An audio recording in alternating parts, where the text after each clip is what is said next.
In the armory chamber of the Moscow Kremlin, there is a unique object that once belonged to Empress Elizabeth Petrovna. At first glance, it appears to be an artfully crafted copper globe, dated 1746. However, its true value lies not in precious metals, but in the information engraved upon it. The surface of this artifact features a world map that includes a mysterious and vast state, Great Tartary. This fact alone is intriguing, as the complexity of creating such an object, unlike a paper map, makes it incredibly difficult to forge. Amidst the splendor of imperial treasures, surrounded by gold, silver, and precious gems, this copper sphere stands almost unnoticed. It doesn't dazzle with brilliance or draw attention with lavish decoration. Its surface, covered with the noble patina of time, holds something far more valuable: encrypted knowledge. A picture of the world that radically differs from what is presented in modern history textbooks.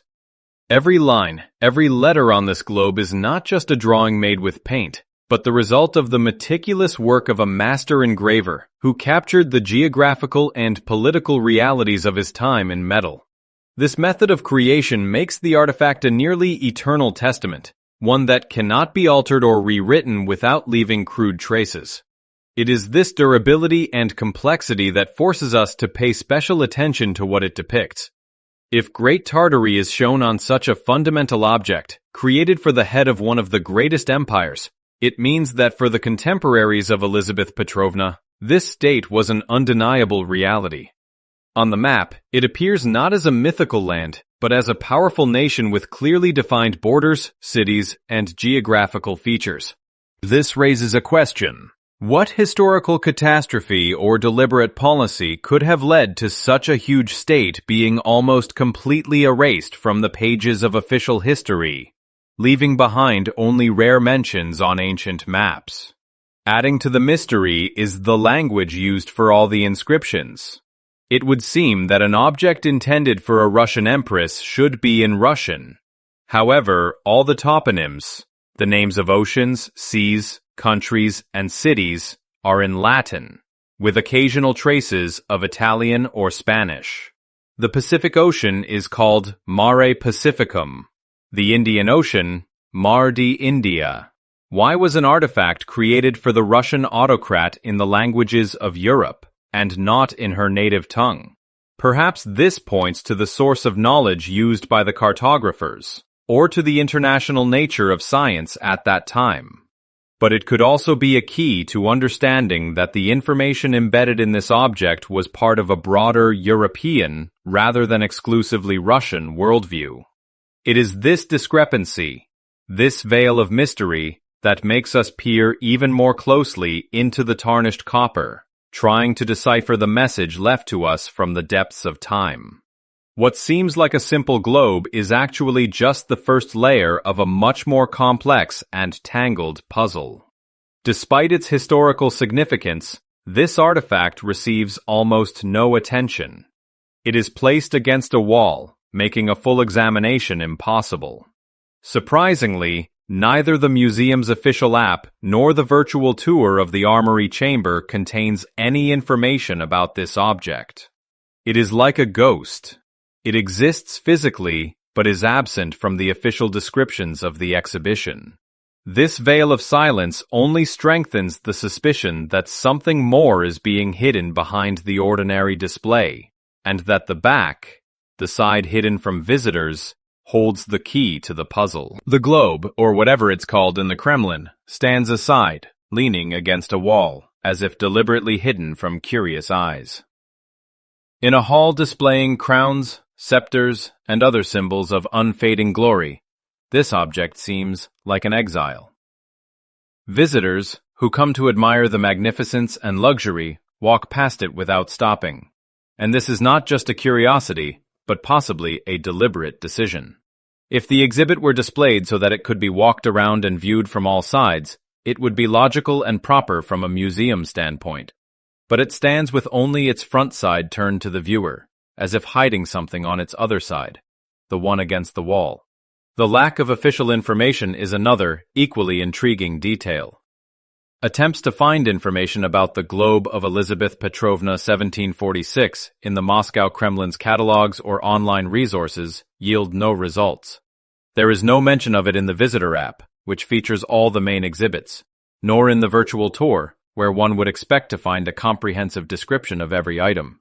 Even when virtually walking through the second floor and approaching its location, you can see information plaques for other display cases, but the globe is not labeled or highlighted as an object for study. It seems to exist in a kind of blind spot of the official record, which is a paradox for a museum piece of this level and from such an important historical period.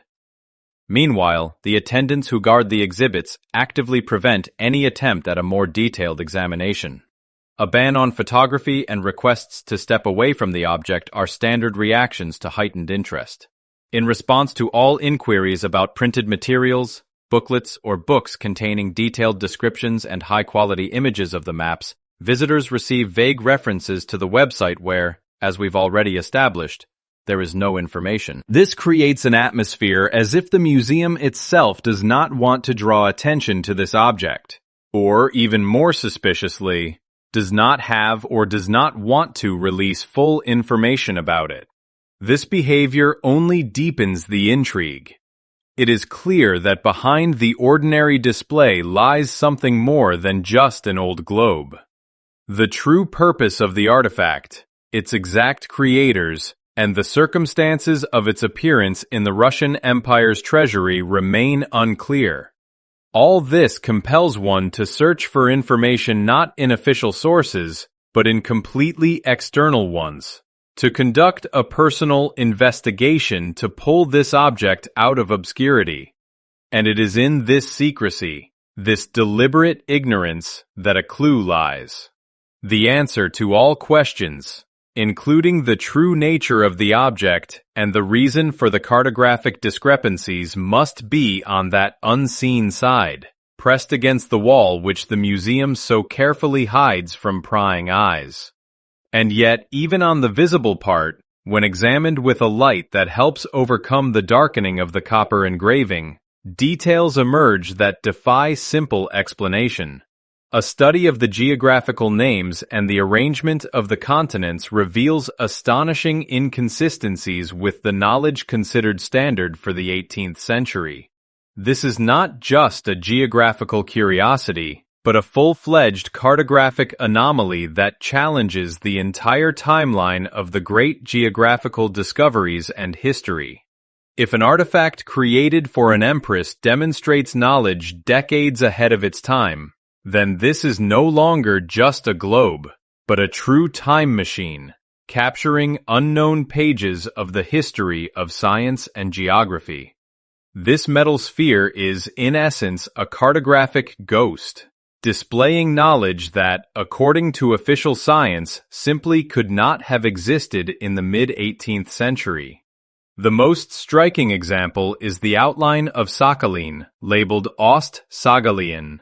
On the globe, it is unmistakably separated from the mainland by a strait. However, the history of geographical exploration of this region tells a completely different story. As late as 1805, 60 years after this globe was made, the famous navigator Ivan Krusenstern, during his circumnavigation of the world, was unable to sail around Sakhalin and prove that it was an island. Doubts remained so strong that even after Japanese expeditions in 1808 confirmed Sakhalin's island status, many European and Russian maps continued to depict it as a peninsula connected to the mainland. The final word in this long-standing dispute was put by Gennady Nevelskoy only in 1849, when he discovered the strait that would later be named after him. A logical question arises. How did the masters who created the globe for Elizabeth Petrovna in 1746 have information that became known to world science only a century later? A random guess? Or a stroke of genius? Unlikely, given the precision and complexity of making such an artifact. This is not just a cartographer's error. It is knowledge that was a whole century ahead of its time. This suggests the existence of some alternative sources of information, maps or expeditions, сведения of which have not reached us or were deliberately concealed.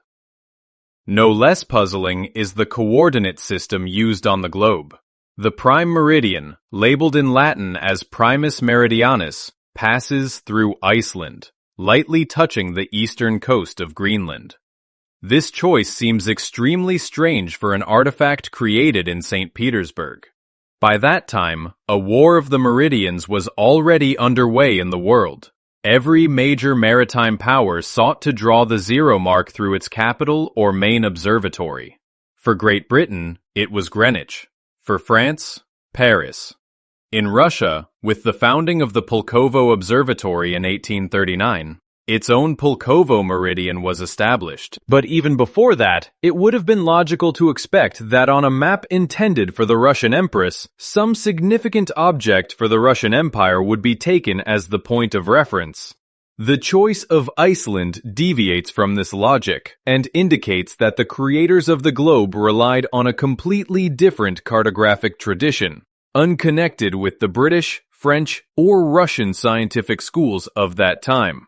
This coordinate system is another key to the puzzle, hinting at the existence of a forgotten scientific center or a lost system of knowledge about the world. These details are merely precursors to the main revelation, for if the creators of the globe knew more about geography than their contemporaries, what could they have known about the political structure of the world? And it is here, in the center of the Asian continent, that the map presents its biggest surprise. It is here, in the very heart of Eurasia, that the world map is turned upside down. Instead of the familiar vast expanses of Siberia being developed by the Russian Empire, the globe shows a colossal country whose name echoes forgotten legends. Tartaria Magna, Great Tartary, is not just a geographical term for unexplored lands.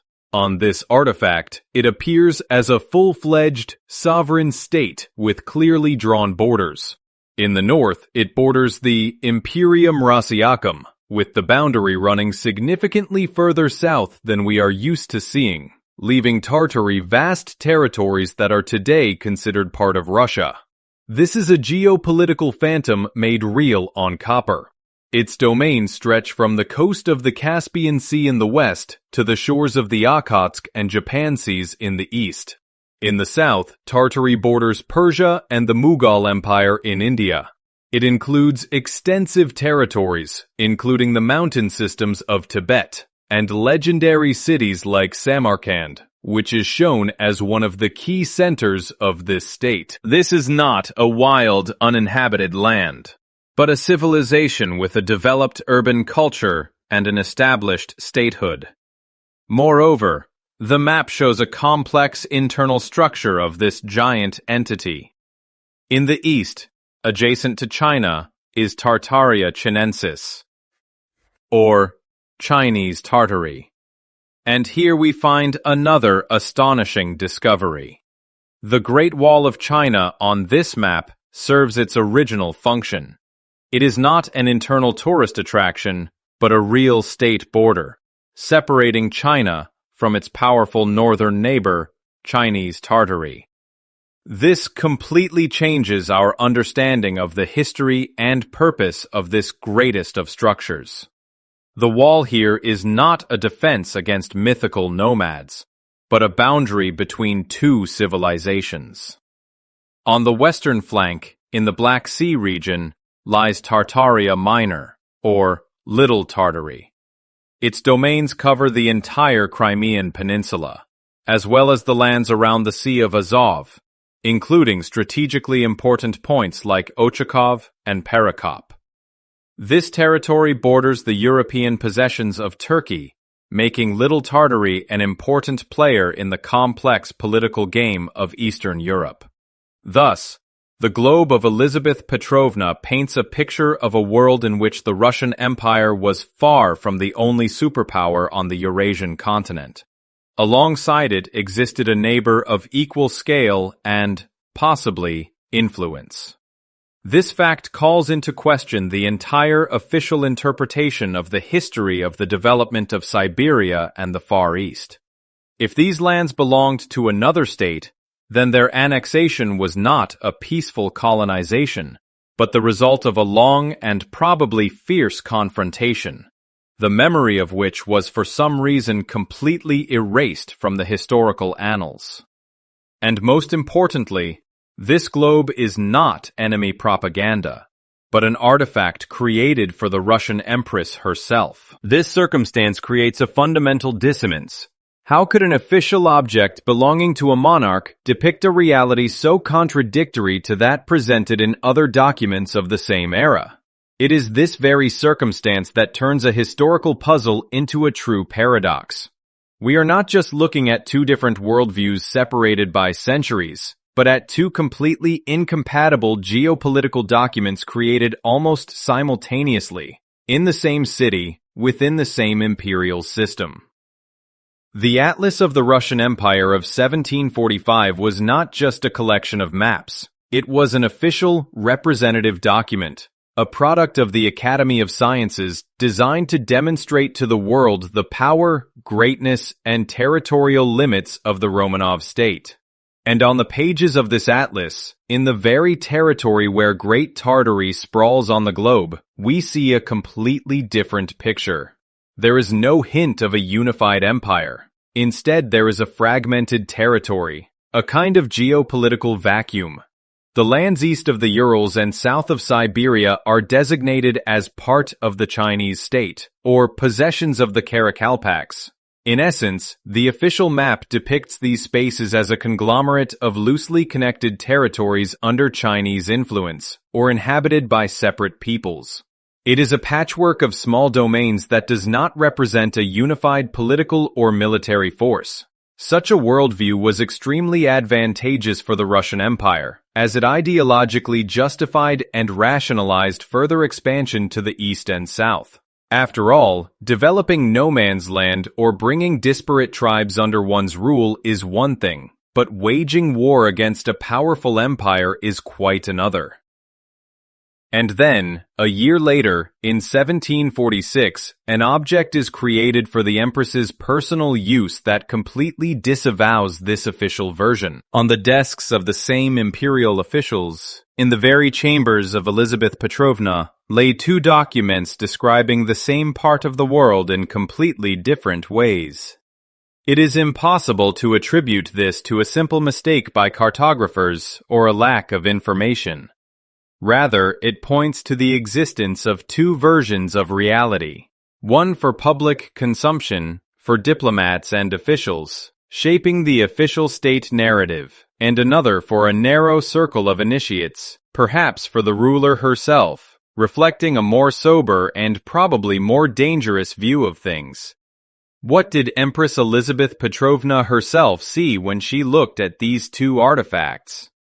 Did she see in the 1745 atlas a convenient political fiction, a map of future conquests? And in the 1746 globe, a harsh reality, a reminder of a powerful neighbor that had to be reckoned with? This gap in the data, this coexistence of two mutually exclusive worldviews in the highest echelons of power, forces us to reconsider not only the history of one region, but the entire system of knowledge and political ideas of that time. Perhaps the globe, made in Latin and using a non-Russian coordinate system, was based on some foreign, possibly more accurate intelligence data that diverged from the official position of St. Petersburg. This was not just a map, but a secret report, cast in metal. And upon closer inspection, it becomes clear that Great Tartary is only the most noticeable, but far from the only, strangeness on this amazing map, which offers an alternative view of the entire 18th century world. Great Tartary is just the tip of the iceberg, the most prominent anomaly in a world that seems to have existed in some parallel universe. One need only look away from the center of Eurasia, and a kaleidoscope of geographical and political puzzles unfolds. Let's move to the Far East. Here, Japan is presented not as a closed island nation, as it is usually depicted during that period, but as a full-fledged continental power. The entire Korean peninsula, according to the engraving on the globe, is part of its possessions. This detail radically changes the balance of power in the region, presenting Japan as a much more aggressive and expansionist state than is commonly believed in the official history of that time. Moving further east, into the vast expanses of the Pacific Ocean, we encounter a true geographical chimera. About halfway between Asia and America, there is a large archipelago labeled Arch S. Lazari, the archipelago of St. Lazarus. This is not a solitary islet that can be dismissed as an error, but a whole scattering of islands, comparable in size to the Philippines or the Japanese islands. However, on modern maps, this archipelago does not exist. It has vanished without a trace. What is it? A mythical land like Atlantis, the belief in which persisted among cartographers of the 18th century? Or was it a real landmass, swallowed by the ocean as a result of some massive natural disaster? Its very presence on the map calls into question our understanding of the planet's geological stability. Let's cross the Pacific and find ourselves on the shores of the New World. Here, 30 years before the signing of the Declaration of Independence, there is no hint of the future birth of the United States of America. Instead, the vast territory of the East Coast is designated as New England, and to the south, the names of individual colonies are visible: Pennsylvania, Virginia. This is a world frozen in the colonial era, whose political future has not yet been determined.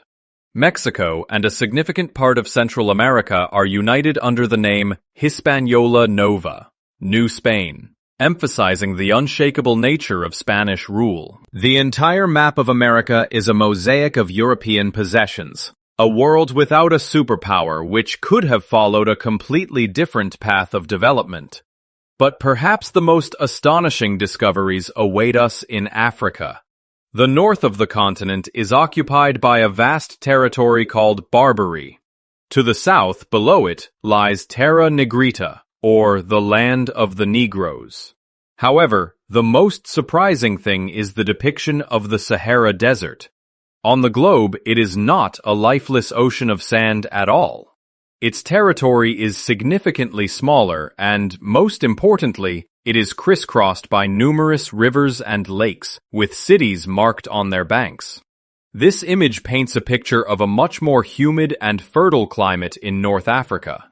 This is not a desert, but a savanna, suitable for life and agriculture. Either the planet's climate in the mid-18th century was radically different, and the process of desertification was not yet so pronounced, or European knowledge of this region was so incorrect that it allowed them to draw rivers where for centuries there had only been sand. Each continent on this globe holds its own secret, its own alternative history. This is not just a map with isolated inaccuracies. It is a snapshot of a completely different reality, captured in metal. A world where giant empires exist, later erased from the maps, where ghost islands rise above the ocean, and deserts bloom. Looking at this accumulation of contradictions, one can't help but wonder, what really is this object? Perhaps it is not a map in the usual sense. Maybe its true purpose is the key that will unlock the secret of its strange content. And the answer to this question, as it turns out, has been right in front of us all along. The solution to this cascade of mysteries, it turns out, was hidden in plain sight, yet simultaneously out of reach. Behind the very surface that is so carefully hidden from visitors lies the key to the cipher. On the back of the sphere, directly beneath a relief image of the double-headed eagle, a clear and unambiguous inscription is engraved. First in Russian, in the solemn style of the 18th century, it proclaims, "To Her Imperial Majesty, the Most August Empress Elizabeth Petrovna, Autocrat of all Russia, Patroness of the Arts and Sciences. These universal sundials are presented. St. Petersburg, 1746. And below, to solidify its status and ensure clarity within the international scientific community of the time, the same text follows in Latin. This one phrase, universal sundials, turns everything on its head.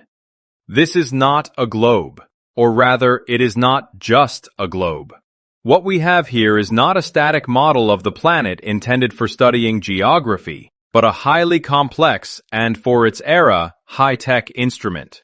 It is a dynamic machine, an astronomical calculator designed to determine the time by the sun at any point in the world, and possibly to solve other navigational and astronomical problems.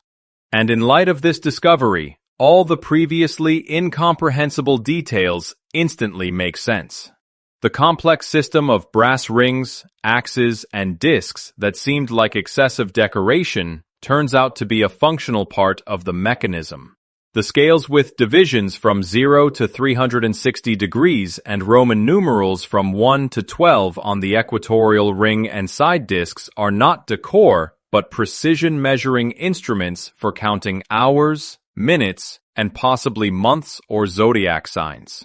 The axes with the mysterious names horizontis, horizon, and circulus crepusculorum, twilight circle, are nothing other than movable elements for modeling the horizon line and calculating the time of sunrise, sunset, and the duration of twilight for any given latitude.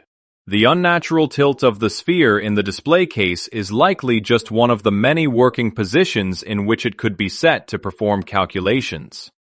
But this revelation gives rise to an even deeper and more troubling mystery. If we are dealing not just with a map, but with a precision scientific instrument, then the requirements for the accuracy of that map increase exponentially.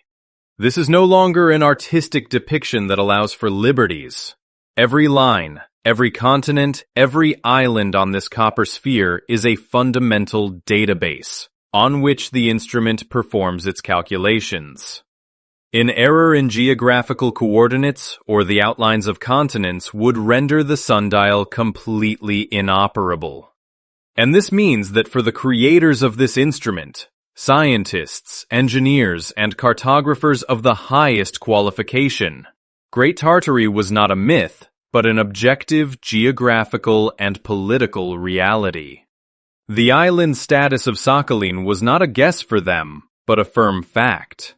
The archipelago of St. Lazarus existed, and the Sahara Desert was crisscrossed with rivers.